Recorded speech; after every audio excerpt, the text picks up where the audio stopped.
اللہ من الشیطان الرجیم بسم اللہ الرحمن الرحیم قال رب انا یکون لی غلام۔ حضرت زکریا علیہ السلام نے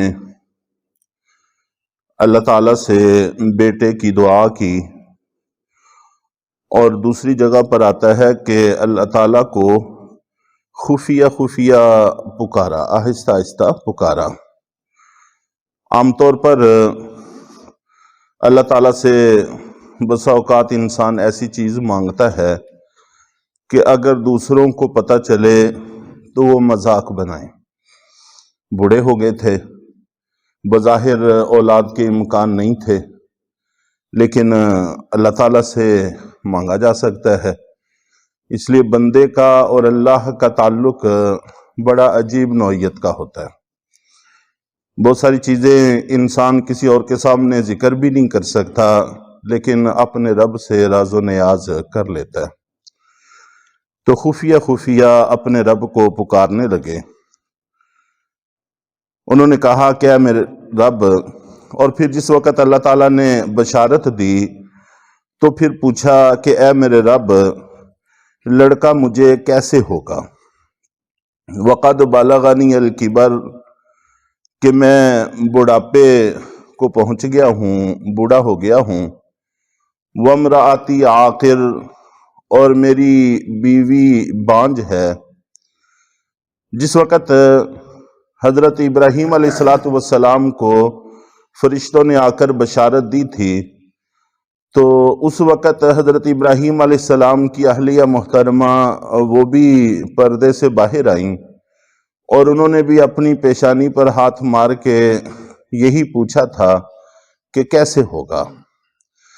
یہ انبیاء کرام کے گھرانے ہیں، معجزات دیکھتے رہتے ہیں، عجیب و غریب چیزیں وجود میں آتی دیکھتے رہتے ہیں۔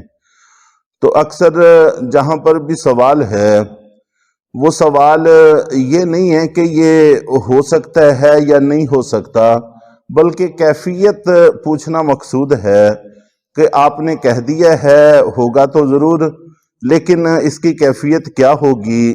آیا اللہ تعالیٰ ہمیں دوبارہ جوانی عطا فرمائیں گے؟ وہ مالک اس پر بھی قادر ہے، اس کے لیے یہ بھی کوئی مشکل نہیں ہے۔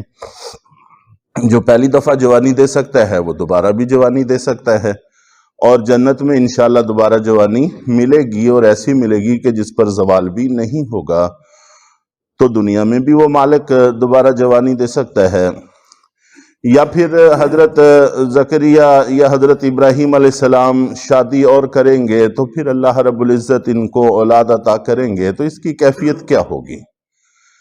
قال کذالک، تو اللہ تعالیٰ نے فرمایا کہ ایسے ہی ہوگا، جس حالت میں تم لوگ ہو اسی حالت میں اللہ تعالیٰ عطا فرمائیں گے۔ یفعل ما یشاء، اللہ یفعل ما یشاء، کہ اللہ تعالیٰ جو چاہتے ہیں وہ کر گزرتے ہیں، اس کے لیے کچھ بھی مسئلہ نہیں ہے، وہ کسی اسباب کے پابند نہیں ہیں۔ قال رب اجعل لی آیہ، انہوں نے کہا کہ اے میرے رب، میرے لیے کوئی نشانی تجویز فرما دیجئے۔ بس اوقات ایک چیز کا اشتیاق اتنا ہوتا ہے، شوق اتنا ہوتا ہے کہ صبر مشکل ہو جاتا ہے۔ تو یہ بھی بوڑھے ہو گئے تھے، ابھی تک اللہ نے کوئی اولاد عطا نہیں فرمائی تھی، پھر اللہ تعالیٰ نے نہ صرف یہ کہ اولاد دینے کی دعا قبول فرما لی، بلکہ اولاد بھی ایسی کہ جو نبی بھی ہوگی اور اس کے اندر کمال کی صفات ہوں گی جن کا تذکرہ پچھلے درس میں گزر گیا ہے، تو اس کا اشتیاق ہونا ہی چاہیے، شوق اس کا ہونا ہی چاہیے۔ تو اس لیے انہوں نے عرض کیا کہ اے اللہ، جیسے ہی مجھے امید لگے تو فوراً مجھے اطلاع ہو جائے، اس کے لیے کوئی نشانی تجویز فرما دیجئے، فوراً مجھے پتہ چل جائے۔ تو اللہ تعالیٰ نے فرمایا کہ قال آیتک اللہ تکلم الناس ثلاثۃ ایام الا رمزا، اللہ تعالیٰ نے فرمایا کہ آپ کی نشانی یہ ہے کہ آپ لوگوں سے 3 دن تک کلام نہیں کر سکیں گے، ہاں البتہ اشارے سے کوئی بات کر سکیں گے، بالکل ٹھیک ہوں گے، کوئی مسئلہ بھی نہیں ہوگا، لیکن اس کے باوجود زبان آپ کی بات کرنے کے لیے چلے گی نہیں۔ اور اس میں اشارہ بھی اسی طرف ہے کہ یہ مقام شکر ہے۔ اللہ تعالیٰ اس عمر میں جیسے آپ نے دعا مانگی وہ دعا قبول ہو گئی، یہ مقام شکر ہے۔ تو یہ 3 دن گویا اللہ تعالیٰ نے تمہارے شکر کے لیے متعین کر دیے، تم اس کے علاوہ اور کوئی واعظ و نصیحت بھی نہیں کر سکو گے، کوئی اور بات بھی نہیں کر سکو گے۔ ان 3 دنوں کو صرف میرے ذکر اور شکر میں گزاریں گے، جس کا آگے تذکرہ بھی آ رہا ہے کہ 3 دن آپ لوگوں سے کوئی کلام نہیں کر سکیں گے سوائے اس اشارے کے۔ اور اگر کوئی بندہ کلام پر قادر نہ رہے، مسئلہ بھی یہی ہے کہ اس کا اشارہ اس کے کلام کے قائم مقام ہو جاتا ہے۔ چنانچہ ایک دفعہ ایک باندی نبی پاک صلی اللہ علیہ وسلم کے پاس لائی گئی، اور وہ گنگی تھیں، بول نہیں سکتی تھیں۔ تو اللہ کے نبی صلی اللہ علیہ وسلم نے ان سے پوچھا اشارے سے کہ اللہ تعالیٰ کہاں ہیں؟ تو اس نے اشارہ کر کے انگلی سے بتایا کہ آسمانوں میں ہیں۔ تو اللہ کے نبی صلی اللہ علیہ وسلم نے فرمایا کہ یہ مسلمان ہے، اس کے احکام مسلمانوں والے ہوں گے۔ جب بندہ کلام پر قادر نہ رہے تو پھر اس کے اشارات اس کے بولنے کے قائم مقام تصور کیے جاتے ہیں۔ تو یہاں پر بھی اگر کوئی بات کسی کو کہنا ضروری ہی ہوگا تو اشارے سے کہہ سکیں گے، زبان سے بول کر نہیں کہہ سکیں گے۔ وَاذْكُرْ رَبَّكَ كَثِيرًا وَسَبِّحْ بِالْعَشِيِّ وَالْإِبْكَارِ، اور اپنے پروردگار کا کثرت سے ذکر کرتے رہیے اور تسبیح بیان کیجئے سورج ڈھلے اور صبح کے وقت، شام کو اور صبح کو۔ عشی یہ سورج ڈلنے کے بعد سے جو وقت شروع ہوتا ہے اس کو کہتے ہیں۔ تو شام کے وقت اور صبح کے وقت اللہ تعالیٰ کی تسبیح بیان کرتے رہیں۔ ویسے تو انبیاء کرام تسبیحات کرتے ہی رہتے ہیں، لیکن یہ 3 دن بطور خاص اللہ کی تسبیح میں گزاریں۔ چنانچہ اللہ رب العزت نے حضرت یحییٰ علیہ السلام ان کو عطا فرما دیے، اور اس کے بعد پھر براہ راست حضرت مریم اور حضرت عیسیٰ علیہ السلام کا تذکرہ شروع ہو رہا ہے۔ اور جیسا کہ شروع میں کہا بھی گیا تھا کہ اصل مقصود انہی حضرات کا تذکرہ ہے۔ اور جس وقت حضرت عیسیٰ علیہ السلام دنیا میں تشریف لائے ہیں، یہ حضرت یحییٰ علیہ السلام اور حضرت عیسیٰ علیہ السلام کا زمانہ ایک ہی ہے۔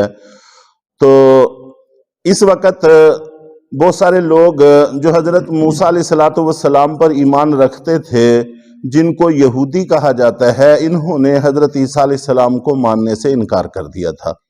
طرح طرح کے الزام تراشیاں اور اس طرح کی باتیں انہوں نے کرنا شروع کر دیں۔ اور اللہ رب العزت نے حضرت عیسیٰ علیہ السلام اور حضرت یحییٰ علیہ السلام کے زمانے ہی سے بیت المقدس کا مکمل اختیار اور کنٹرول یہ حضرت عیسیٰ علیہ السلام اور ان کے متبعین کو عطا فرمایا تھا۔ اور یہ تقریباً حضرت عمر رضی اللہ تعالیٰ عنہ کے زمانے تک عیسائیوں ہی کا کنٹرول رہا، اور یہ درمیان میں ایک لمبا طویل عرصہ ہے۔ تو مسلمانوں نے بیت المقدس عیسائیوں سے وصول کیا تھا، انہوں نے چابیاں حضرت عمر رضی اللہ تعالیٰ عنہ کو دی تھیں۔ اور اس کے بعد پھر دوبارہ جب مسلمانوں سے قبلہ نکلا تو وہ بھی عیسائیوں نے لیا تھا۔ اور حضرت صلاح الدین ایوبی کے زمانے میں پھر جب کعبہ قبلہ اول بیت المقدس جنگ کے ذریعے لیا گیا تو یہ بھی عیسائیوں سے لیا گیا تھا۔ تو گویا کہ حضرت عیسیٰ علیہ السلام سے لے کر یہ یہودیوں کے وہاں آباد ہونے تک یہودیوں کا درمیان میں نام ہی نہیں ہے، تذکرہ ہی نہیں ہے۔ یہ جو لوگوں کے ذہنوں میں تاثر قائم کیا جاتا ہے کہ یہودیوں کا اس پر حق ہے، یہ تاثر غلط ہے۔ کہ حضرت عیسیٰ علیہ السلام سے لے کر اب تک ایک دن بھی ان کی حکومت نہیں رہی اور کسی طرح کا عمل دخل ان کا نہیں رہا۔ عیسائیوں سے 2 دفعہ مسلمانوں نے لیا اور درمیان میں 1 دفعہ عیسائیوں نے ہی مسلمانوں سے لیا۔ تو اس لیے اہل حق کا حق ہے وہ جب حضرت عیسیٰ علیہ السلام کے ماننے والے حق پر رہے اللہ تعالیٰ نے ان کو دیا، اور جب مسلمان آئے تو حق یہ تھا تو اللہ تعالیٰ نے ان کو دے دیا۔